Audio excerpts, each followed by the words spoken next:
नमस्कार मित्रांनो, माझ्या शेळके वकील चॅनलमध्ये तुमचं सहर्ष स्वागत आहे. मित्रांनो, आजच्या व्हिडिओमध्ये फार महत्त्वाची गोष्ट आपण पाहणार आहोत.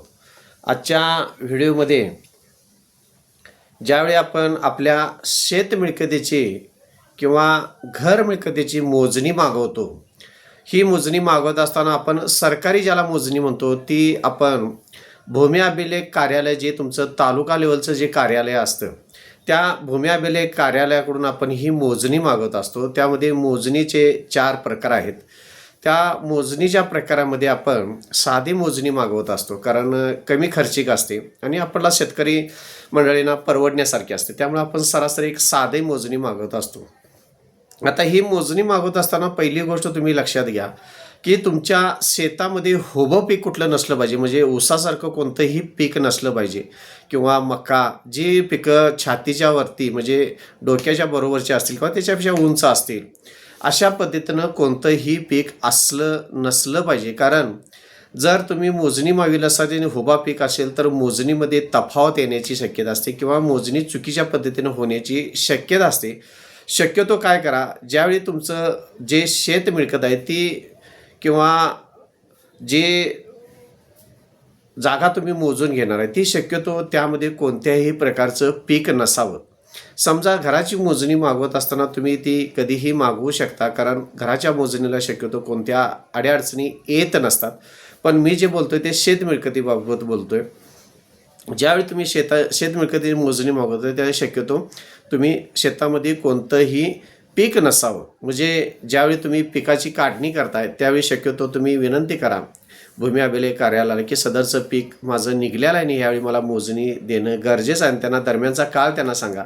शक्यतो तुम्हाला मोजणी मिळत असते ते साधारण डिसेंबर नंतर एप्रिल मे पत्र मिळत असते, जूनच्या पहिल्या आठवड्यात. म्हणजे त्यावेळी पिकं सरासरी शेतकरी वर्गांची निघालेली असतात किंवा त्या पिकाची विल्हेवाट लावलेली असते. तर मित्रांनो, आजचा विषय असा आहे की तुम्ही मोजणी मागवल्यानंतर सुरुवातीला एक गोष्ट लक्षात ठेवा. ज्यावेळी मोजणी अधिकारी हे तुमच्या शेतीमध्ये येत असताना 15 दिवसाची नोटीस ही जे तुमच्या शेजारचे शेतकरी असतात त्या शेतकऱ्यांना ती 15 दिवस नोटीस पाठवत असतात की सदरची मोजणी एका फिक्स तारखेला ठरलेल्या आहे, त्या तारखेला तुम्ही हजर असला किंवा नसला तरी सदरची मोजणी होणार, अशा पद्धतीनं नोटीस पाठवलेली असते. त्यावेळी नोटीस पाठवल्यानंतर तुम्ही तिथं हजर राहणं गरजेचं आहे. त्याचबरोबर शेजारचे शेतकरी हे पंच म्हणून हजर असणं गरजेचं आहे.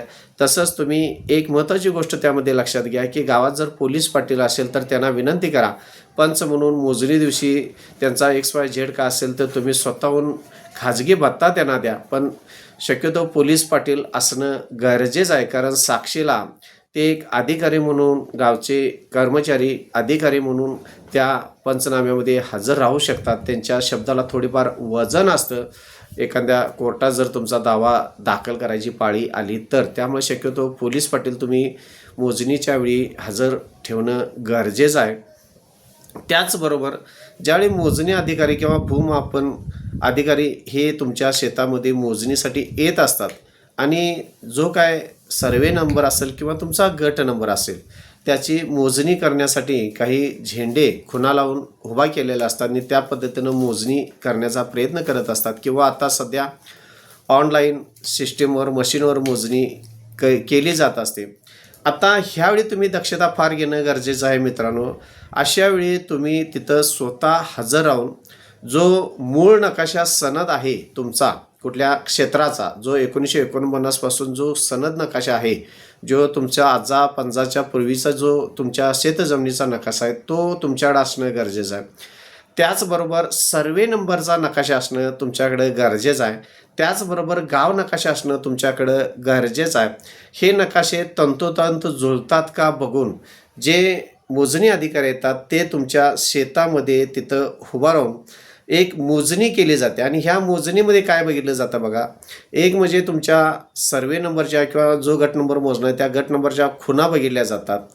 त्याचबरोबर तुमच्याकडं हयातीत तुम्ही जी काही शेती तुमच्या ताब्यात असेल, नकाशाप्रमाणे मी म्हणत नाही, तुमचा सातबाराप्रमाणे मी म्हणत नाही, मी म्हणतोय तुमच्या ताब्यात वहिवाटीला जे काही तुम्ही रान कसताय ज्यामध्ये मशागत करताय ते तुमच्या ताब्यात किती आहे त्याचे मोजणी केली जाते. नकाशाप्रमाणे मोजणी केली जाते आणि त्यावेळी ऑन दी स्पॉटला तुमच्या शेतामध्ये एक प्रत तयार केली जाते. ते नकाशा कोणत्या पद्धतीचा असावा या पद्धतीने एक प्रत केली जाते.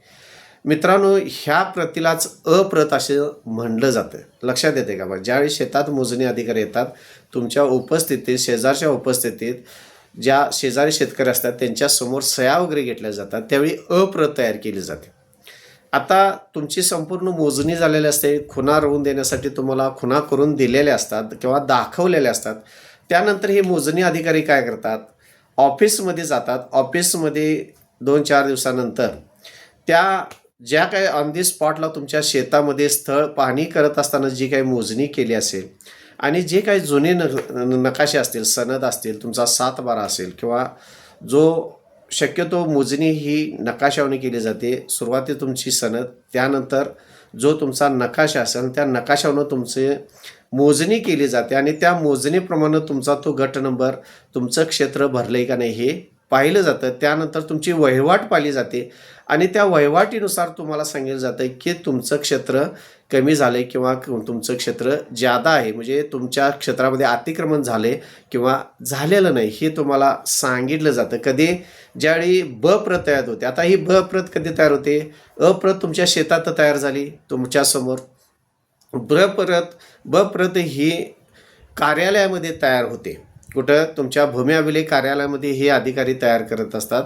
मागचा संपूर्ण नकाशा आणि तुमचा मोजलेला नकाशा याचा ताळमेळ घेऊन प्रत तयार करतात आणि त्यानंतर मित्रांनो त्याचं फायनल जी प्रत तयार केली जाते ती प्रत ही तुम्हाला शेतकऱ्यांना, मित्रांना, आपल्याला सगळ्यांना दिली जात असते.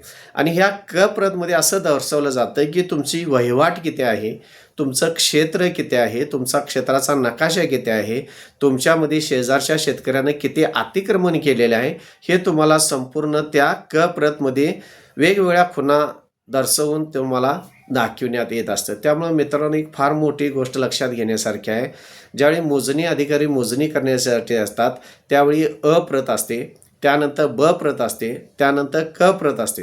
ही अप्रत तुम्हाला ऑन दी स्पॉटला तुमची मोजणी चालू असते त्यावेळी तुम्हाला अप्रत तुमच्याकडे दिली जाते किंवा तुम्हाला दाखवली जाते. त्यानंतर मोजणी अधिकारी मोजणी कार्यालयात बसून प्रत तयार करतात आणि त्यानंतर तुम्हाला जी 8 किंवा 15 दिवसानं जी मोजणी झालेली आहे त्याची तुम्हाला प्रत देण्यात येत असते. अशा पद्धतीनं मित्रांनो ही सरकारी मोजणी होत असते आणि त्यानंतर तुमची वहिवाट कुठं आहे, तुमचं क्षेत्र अतिक्रमण किती झाले, काय झाले याची इत्थंभूत माहिती हे अधिकारी तुम्हाला देत असतात. मित्रांनो, माझ्या चॅनलमध्ये पुन्हा एकदा तुमचं सहर्ष स्वागत आहे. माझ्या चॅनलला जर तुम्ही नवीन असाल तर लाईक करा, सबस्क्राईब करा, शेअर करा. काही अडचणी असतील तर संध्याकाळी 5 ते 8 वाजे तर मला माझा फोन नंबर आहे 940-323-1100.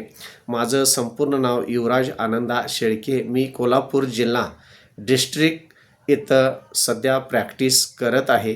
त्यामुळं आपल्या काही अन्य अडचणी असतील तर माझा फोनवरून मोफत सल्ला असतो, तुम्ही फोन करू शकता मित्रांनो. धन्यवाद.